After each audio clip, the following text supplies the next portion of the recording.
At the Clinton Correctional Facility in upstate New York, employee Joyce Mitchell is having forbidden relationships with 2 inmates.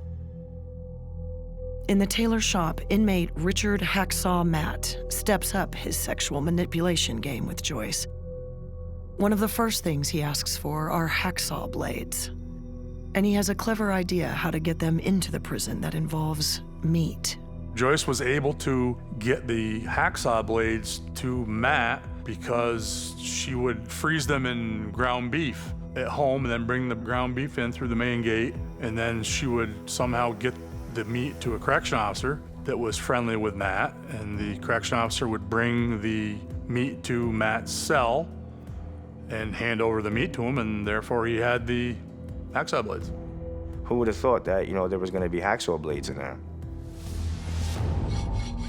The plotting prisoners use the hacksaw blades to gradually cut holes in the steel plating that form the cell walls.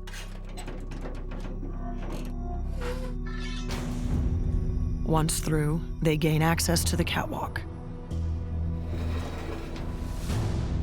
David Sweat spends night after night hidden in the bowels of the prison, using tools from Joyce and an unattended toolbox to chisel through brick walls and slice through a steam pipe that leads outside the Clinton walls. Clinton was notable for not being escapable. It's a big facility with high walls, and we always assumed there was no way to get over the wall or under the wall. But I guess nothing is ever escape-proof.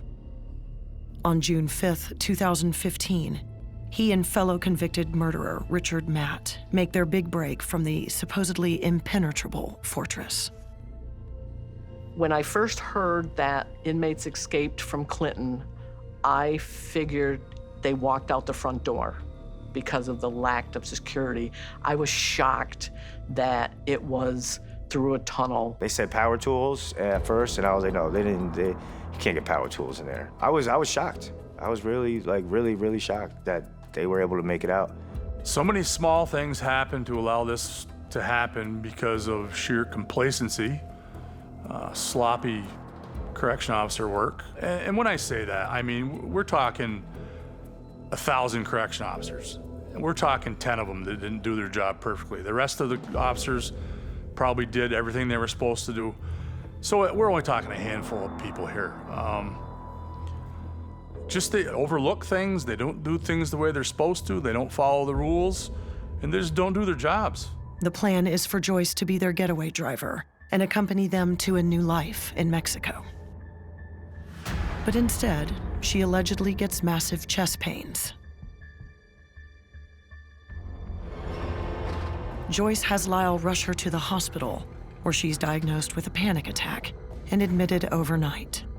So while the prisoners are desperately looking for her, she's hooked up to tubes in a hospital bed, with her rapid heartbeats accompanying the cold, harsh reality of what she set in motion. Sweat and Matt, 2 proven killers, have seemingly been betrayed by Joyce Mitchell. Now they are on the loose, pulling off the first escape from the high-security section of Clinton Correctional in more than 100 years. I think Joyce ultimately chickened out. Was that little voice in the back of her head got a hold of her and said, this is a bad idea. And she might have thought, like I always thought, that she wouldn't have made it past the first ditch. 2 murderers? I don't know, maybe she grew a conscience. Since Joyce leaves them high and dry, Matt and Sweat scramble for a plan B. They opt to head into the mountains on foot, aiming for Canada instead. Joyce Mitchell is questioned by the police shortly after the prison break and claims to be stunned by the news. She put the whole community, upstate New York, in danger. What if somebody would have got killed because she let these guys out of prison? A staggering 20 days after the escape, the inmates make an unsuccessful attempt to hijack a vehicle. Law enforcement close in on the location and find Richard Matt in the woods with a shotgun. And he is fatally shot 45 miles from the prison. He dies instantly, 1 day after his 49th birthday. 2 days later, David Sweat is spotted in a field just 2 miles from the Canadian border. He is shot twice by a lone trooper. He survives his injuries and will certainly spend the rest of his days under the absolute maximum of maximum security prisons. In July of 2015, Joyce pleads guilty to promoting prison contraband and criminal facilitation.